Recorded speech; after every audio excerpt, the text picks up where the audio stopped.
এটা একদমই মানে একদমই আমি এই বিষয়ে উত্তর এই কারণেই দিতে পারবো না, কারণ যার নামটা বললেন উনি ঢাকা চলচ্চিত্রের জনপ্রিয় নায়ক শাকিব খান বর্তমানে যুক্তরাষ্ট্রে আছেন। তবে এই সফর একা নয়, সঙ্গে আছেন চিত্রনায়িকা বুবলি ও পুত্র শেহজাদ খান বীর। সোশ্যাল মিডিয়ায় দুজনে একসঙ্গে তোলার ছবি ঘুরছে দারুণভাবে। তা নিয়ে ভক্ত অনুরাগীদের আগ্রহ এখন তুঙ্গে। শাকিব বুবলিকে নিয়ে যখন গুঞ্জন তীব্র হচ্ছে, তখন অনেকে জানতে চাচ্ছেন এই নিয়ে শাকিব খানের প্রথম স্ত্রী অপু বিশ্বাসের প্রতিক্রিয়া কী।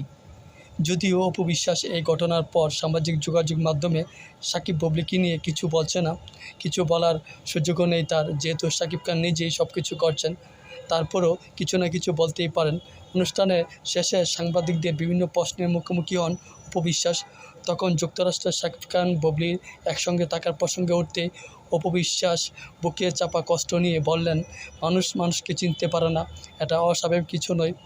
আর আপনি সিফাতকে ভালোবাসতে পারেন, আর সিফাত আপনাকে ভালোবাসে কিনা এটা হলো দেখার বিষয়।